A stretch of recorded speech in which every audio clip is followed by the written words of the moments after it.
Consumer awakening mission में आपका स्वागत है। फ्रेंड्स, आज हम आपके लिए इंश्योरेंस क्लेम से रिलेटेड एक केस लेके आए हैं जिसमें मद्रास हाई कोर्ट ने निर्णय दिया था 5/7/2022 को, और इसके अगेंस्ट ही अपील में ये इशू सुप्रीम कोर्ट के सामने आया है।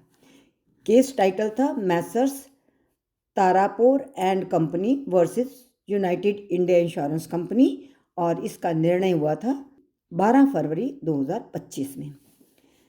इस केस में फैक्ट्स ये थे कि 1999 में Tata Hitachi heavy duty crane खरीदी थी कंप्लेनेंट ने मैसर्स टेल्को कंस्ट्रक्शन से, और कुल राशि खर्च की 3,01,80,509 रुपये।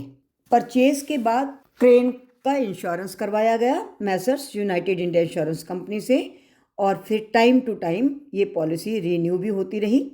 2007 में टाटा स्टील जमशेदपुर के पावर हाउस में सामान ढोते हुए क्रेन का एक्सीडेंट हो गया और उसको नुकसान पहुंचा।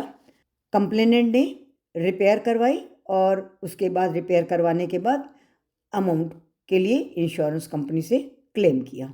2 साल तक इंश्योरेंस कंपनी कोई निर्णय नहीं ले सकी, और लास्ट में आकर 2 साल बाद ये कहकर क्लेम को रिजेक्ट कर दिया गया कि क्रेन जिस समय एक्सीडेंट हुआ था अपने उस स्थान पर नहीं थी, उस प्रेमिसेस में नहीं थी जहां पर इंश्योरेंस हुआ था। अब इंटरेस्टिंग बात यह है कि इंश्योर्ड व्हीकल क्रेन था।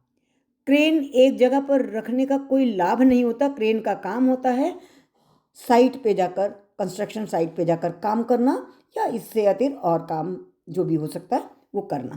कंज्यूमर को कमर्शियल कोर्ट में राहत नहीं मिली, हाई कोर्ट से भी राहत नहीं मिली, तो सुप्रीम कोर्ट में ये मैटर आया।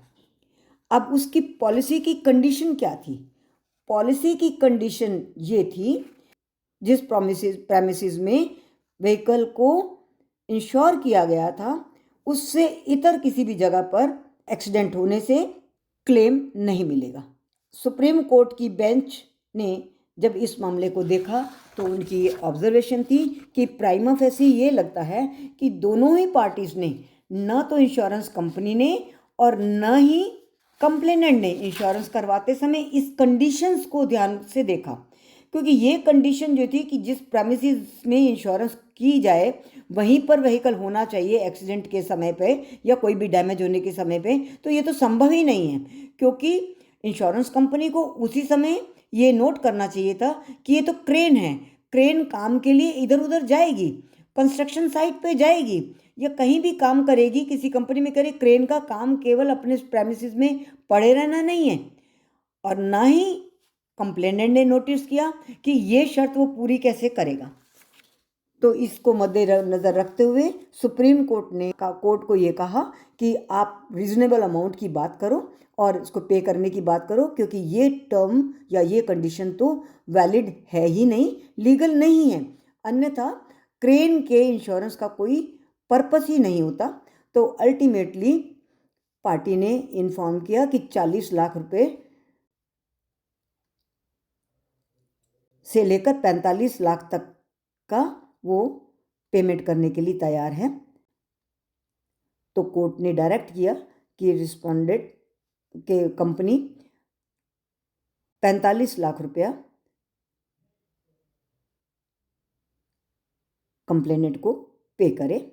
इस तरह से ये मैटर सॉल्व हुआ।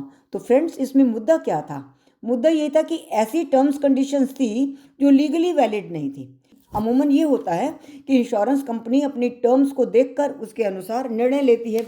इस केस में 2 साल तक इंश्योरेंस कंपनी के पास जो मैटर पड़ा रहा उसका कारण भी यही था कि वो भी अचंभे में थी कि इस तरह की टर्म्स लगी कैसे और इस तरह की टर्म्स के साथ वो क्लेम अप्रूव कैसे करें।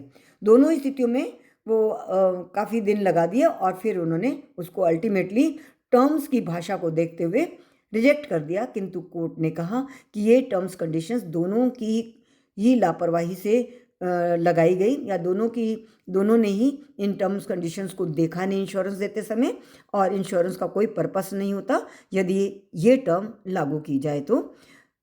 क्रेन का फंक्शन क्या है इसको भी देखा जाना चाहिए था। इसी के मद्देनज़र रखते हुए अंततः कंप्लेनेंट को सुप्रीम कोर्ट ने रिलीफ दिया। Thank you very much friends, आज के लिए इतना ही। फिर हम मिलेंगे इसी तरह के किसी नए केस के साथ। तब तक हमें आज्ञा दीजिए। यदि आपने हमारे चैनल को सब्सक्राइब नहीं किया है तो सब्सक्राइब कर लीजिए, ताकि हमारे फ्यूचर वीडियोज़ जो आपको लगातार मिलते रहें और हमारा आपका संवाद बना रहे। Thank you very much.